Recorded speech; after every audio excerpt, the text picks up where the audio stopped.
It's amazing. Truly, the town is built around the teachings of this church. It brings people together. There's a lot of love here. I see. I'm not a religious person. Can't say it does anything for me. I suggest you have a listen to one of the bishop's sermons sometime.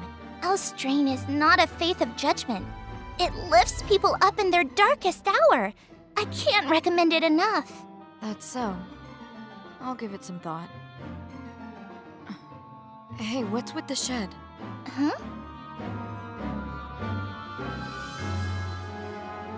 Oh, is that what you were looking at? It's been there a while, but it's got no doors or windows. Kinda strange. Some girls at Wordsworth call it the Forbidden Shed. There are all sorts of scary rumors going around. Enough. I don't buy into urban legends or stories about the occult. Ooh, are you scared? Did I just find your weakness? What you gonna do if there are ghosts inside the shed? Shut up. I know none are in there. I'm not afraid, just annoyed. Only kidding. Truthfully, I think it's just an old warehouse no one uses anymore.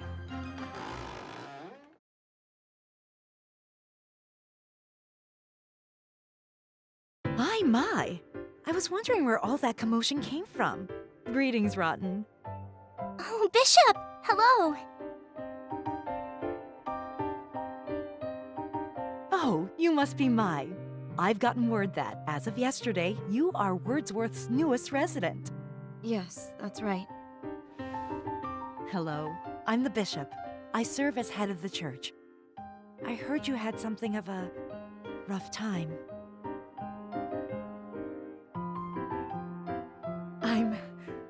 I'm just relieved that you're alive.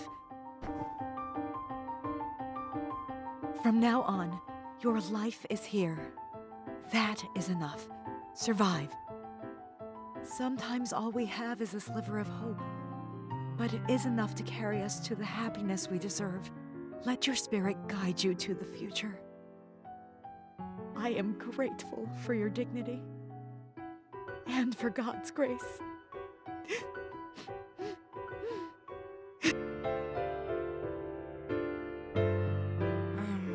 Is this typical?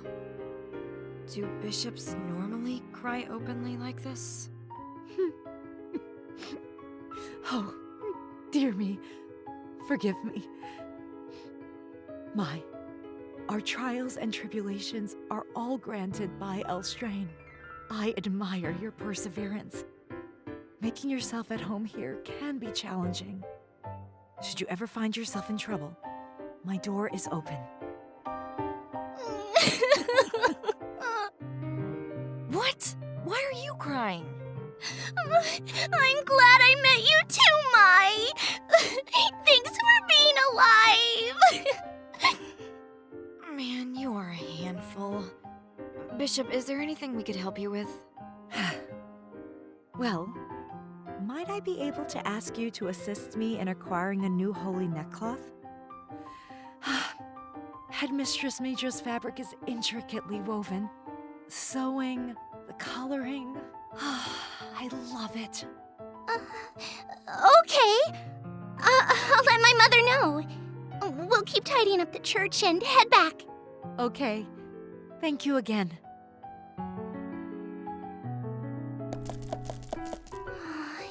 Isn't she wonderful? She's so kind. She's like my second mom. Yeah, well, she seemed warm, and she wasn't a man. It's neat to see a woman with a position of power in the church. Seems uncommon. In Elstrain, your gender and your marital status don't disqualify you from working in the Holy Order. But in the past, the clergy was only comprised of men. And they're still the majority. I see. Is that why she doesn't show her face? Yep. There are still some people who judge a woman for serving as bishop. How dumb. The bishop shouldn't let critics bother her. She should be proud to show her face. Oh, have you warmed up to her? How sweet. I don't need you to weigh in. It's insulting. I'm just excited. Wouldn't you be if your friend warmed up to someone you like? Okay. Let's head back. and welcome back to the second part of Death End Request 2, where today we're continuing our investigations around the Wordsworth Dormitory. Bless us this day, our daily bread. Everyone did so well with community service today. Rest well tonight and prepare for tomorrow's studies. Elstrain, Lord, many thanks for this meal. Elstrain. Because of our new students, allow me to remind you all of our rules. No one is permitted to exit their rooms after midnight. A lady must follow regulations. Does everyone understand? Okay, ladies, class dismissed. That's like the only rule, apparently. We can't leave our rooms. Lights out. There are ghosts! What? Welcome, newcomer. I am Victoria at Wordsworth. There are a faceless ghost who lurks the hallway every night. They say it's a ghost of a girl who was bullied. She leapt down from the top of the staircase and died. Others think it's a ghost of an old maid. They call it the Ghost of Leishiora. I know girls who've witnessed it in person. Crazy stuff. Supposedly, if it catches you, you're good as dead. Oh, by the way, I'm Makoto. All that to say, I've never seen it myself, yup. Oh. Hey, stop it! Mai doesn't like ghosts. Roddy outstretched her arms as if she was protecting me from the two girls who were eager to volunteer their ghost stories. Mai, I bet you've had an exhausting day. Be sure to be kind to your roommate, Rossi. It was the resident advisor, Abigail, just as she did earlier this morning. She was watching out for me. This girl is a pain. What? I felt some guilt admitting it, considering that she was only standing up for me, but it was true. There was no good to be had in associating with me. None. I need to give her the cold shoulder. Let's go, Abby. Time for a shower. Sure, Sarah. Well, good night. You two may prepare. Abigail and Sarah walked off, along with Victoria and Makoto. My head dropped as I ruminated on Abigail's parting comment. Rossi, on the contrary, was beaming. Mai, let's take a shower. No thanks, I'm going to bed. Huh? But I have to shower every night or I can't fall asleep. Can't be yucky. Then take a shower. I'm heading to bed. Night. She walked off. Girl should know better. I'll drag her into the shower tomorrow morning.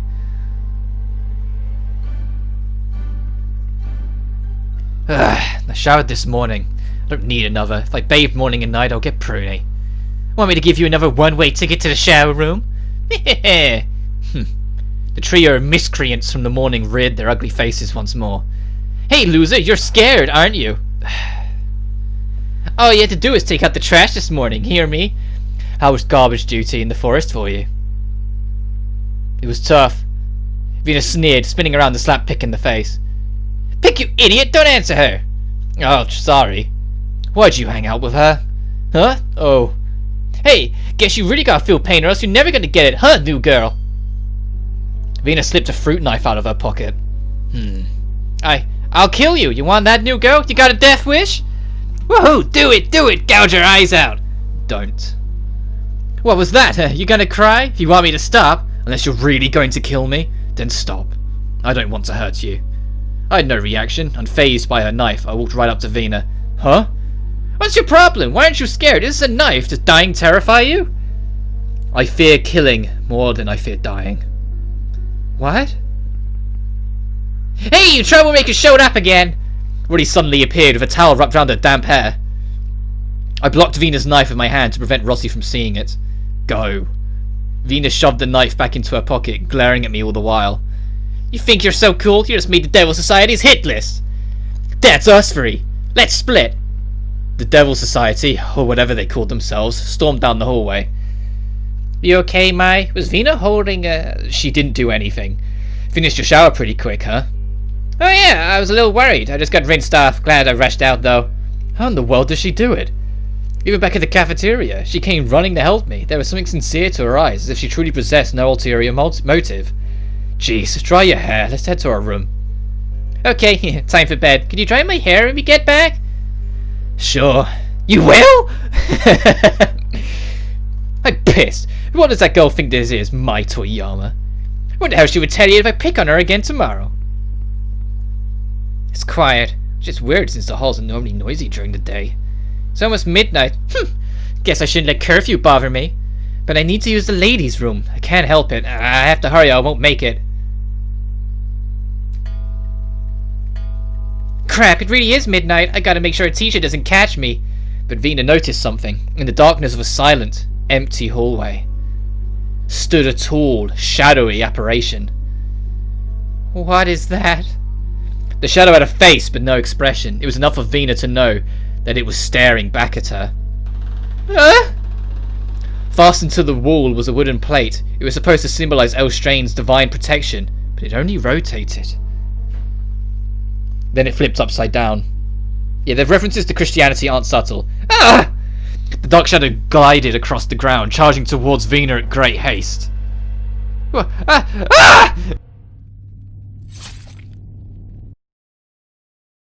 Sis! Sanae! I awoke from a nightmare, one where I'd been ripped apart from my little sister. I scratched my eyes and put my feet to the floor. Where are you, Sanae? I asked every maid at Wordsworth for a clue, but they all had the same answer: I don't know. But where did that leave me? What do I make of my memories from a year ago? What is she doing now? Is she scared, shivering? Does she call out for me? The more I obsessed about it, the more anxious I became. I began to shake. Calm down. Calm down. My eyes shifted over to my smartphone, which sat next to my bed as I reread Sanae's email. A year ago, my last message from her. Sister, Barbas is watching. Don't believe all that you see. Sister, Barbas is coming. Sanae. I sighed and took a look around my room. It was still dark out. I glanced at the clock. Just past midnight. It's still late. I went to bed too early. In the bed next to mine laid Rotty, who kicked off her blanket in her slumber. She's such a slob. I stood up from the bed to place Rotty's blanket over her. I'm not your babysitter. This arrangement is trouble. I had no clue what Rotty dreamt about, but she did so with a blushed grin. I clicked my tongue and looked outside my window. What is that? Ah! As I stared out from my room on the second floor, I noticed a young girl screaming as she fled down the alleyway. Following right behind her was a terrifying silhouette, a giant shadow sliding over the ground in pursuit. That's... Vina? What is she doing? What is that behind her?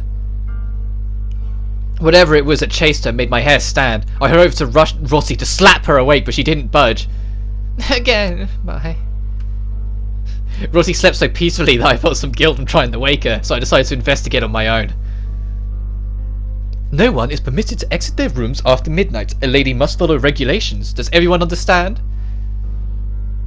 By that point, I knew I'd be breaking curfew, but I couldn't let things sit. Besides, there's something suspicious about this place. If there's a secret, then I'll uncover it. Maybe it'll lead me to wherever Sanae is. I went into my bag and pulled out my hatchet, which I'd secretly brought with me from home. I looked left and right, confirming that no one else was awake. It seemed like all the girls and maids were asleep. There's a faceless ghost who lurks the hallway every night. They call it the Phantom Aleshiora. Wait, if that shadow thing is a ghost, I can't. I trembled, turning back and forth to look at my room, but I couldn't shake the sight of Vina. What if the shadow was a kidnapper or a burglar? Gripping my hatchet tightly, I tiptoed down the stairs towards the entrance in search of Vina. Yeah, that wasn't just something that Rotty observed, it is genuine. Mai is scared of ghosts. She can't handle ghosts whatsoever. Rotty just somehow saw it immediately that she couldn't handle it. Like, Rotty's very good at reading Mai. Wow, this fog is insane. Much thicker than it is during the day. Huh? Where's Vina? Where could she have gone? Was that her screaming? Man, what is going on here? And welcome to your introduction to the nighttime, or the evening exploration as the game calls it. 2 of the 3 tutorials you won't see on your first playthrough, and I'll explain in a minute. It's a whole new world out here when the sun's down. Gives me the creeps. What could Vina be doing at this hour? You can't advance the text yourself, so it's a bit slower. I think she went north. I need to find her, fast. Evening exploration is more of a traditional turn-based JRPG. You're exploring environments, you're going to get into fights and fight God knows what. What was that thing? And if you answer this phone here that's ringing, you'll get a voice screaming at you, and you'll be explained that the phone booth you can't do anything with right now. The game has a weird way of handling New Game Plus that is how you activate the phone. In New Game Plus, you can interact with the phone to go to the pain area or a mini game. The pain area returning from the first game. However, you can't interact with it on your first save. It's only in NG Plus, but they have this weird thing where if you've beaten the game at any point, it's logged in the system as doing so. So every New Game Plus scene and New Game Plus moment is still available for you on a fresh save, which is a lifesaver, because I was worried going into this that I'd have to do 2 straight playthroughs of this game just to show off everything there is, when in reality it's going to be more of a similar affair to the first game, where I'll be showing off everything in one run. Which also means, just like the first game, there are death ends in this game that I will be showing every time they occur. Some of them require a bit more effort than before, but thankfully there's far fewer than there was in the first game. There's only a handful, and so we'll be getting through them with relative ease. But just like the first game, you want to try and trigger them for extra rewards. But that being said, the game handles its scale much better than the first game. The first game, you were constantly travelling to new environments, but they all kind of blended into each other. I made that criticism at the time, that it felt like everything was just an extension of each other and you're just going through corridors. Whilst this, the entire adventure, I'm just going to spoil it now, the entire adventure takes place in this town. You just go to new districts and environments, and that shrunk scale works wonders for this game of giving it more. That's a computer? I wonder what this is. And, addressing a criticism that I have had for a while in Idea Factory games, they've gone out of their way to do more with the character actions. Every character that gets playable in this game has an exclusive action they can do in the environment. But the criticism I had, especially in Dragonstar, is that I didn't like how it felt like they were just gimmicks. They were just there to open a door, but then nothing else. So in this one, they do more with it. Firstly, introducing Mai's skill. She can activate computers to see fake walls. But it also has other functions and abilities, such as revealing clues to puzzles and revealing hidden away treasure chests. Meaning it's not just some dumb gimmick that's just there to delay time for something for a reason. You have incentive to go to it of your own accord, because you never know what you're going to uncover. In early game, it is literally only in fake walls that it will reveal, so it's just introducing you to it. But later on, it will get much more creative with it, making it more interesting. And this kind of continues with the other characters that we're playing as well, for different reasons. But I won't get into that because you don't know who our party is yet. This entire first day, you only have Mai as your playable character, and this will continue for just a little while. Not too much longer, but just a little while to just give you the rundown. And whilst we're doing this opportunity and exploring the environment, I'm going to take this opportunity, whilst I still do, to say I love Mai's character design. I love the costume, I love the red jacket. I think it just makes her stand out, whilst at the same time being more grounded than the more fantastical design that everyone had in the first game. Also, in that alleyway, you would find a key which opens that door, so you can now go cut through here instead of having to go round every time. But when you're ready, approach this event flag, because you're going to be introduced to your very first fight.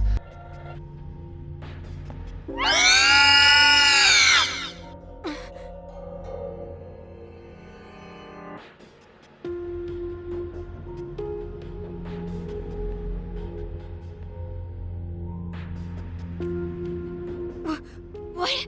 Huh? What is it? Ah!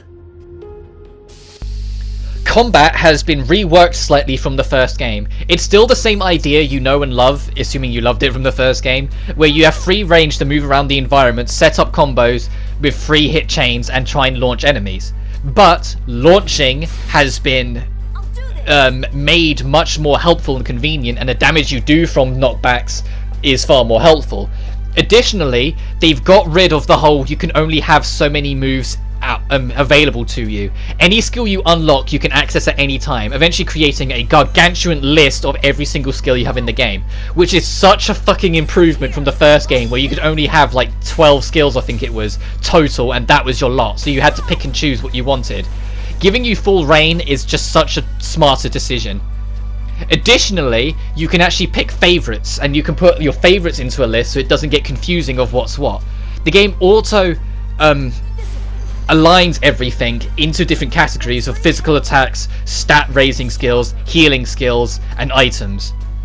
So you do have freedom to organize it how you see fit and work it how you see fit to make it more customized for you, while at the same time never feeling like you have to give up any options. What is that thing?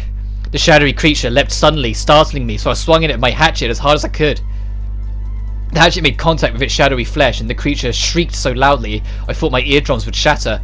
A rotten fume filled my nose. Overwhelmed by the scent, I felt ready to vomit. There it stood, a monster distilled from darkness, hidden by the tall shadows of Leshiora's dilapidated buildings. What is that? What am I looking at? The shadow crept slowly towards me. Plus, it was this tiny green creature that had been following me. What is that thing? What are those popping out of it? Eyes? Ears? Gross! Ugh!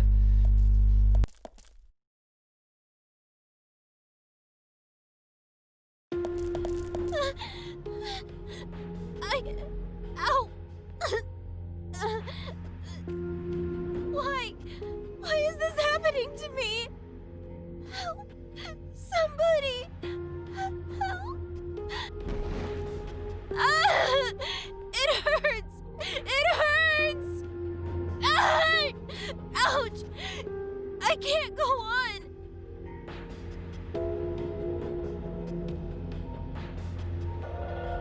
Have mercy, Mama.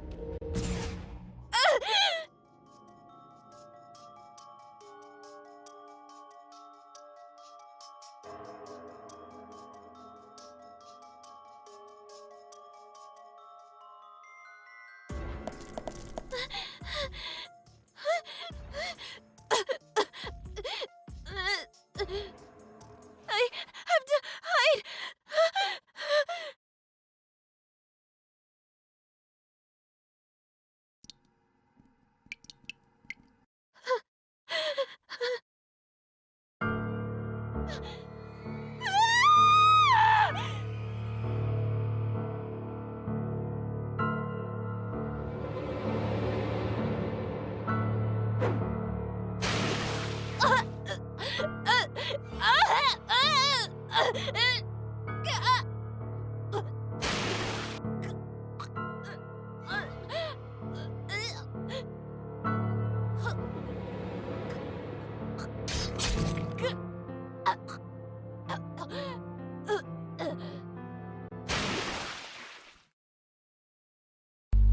I returned to my room from that horrific experience and hopped into bed. I threw the covers over my head and shut my eyes. And on that note, next time on Death End Request 2, we'll go into our second day and try and process what the fuck just happened. But until then, you guys take care now.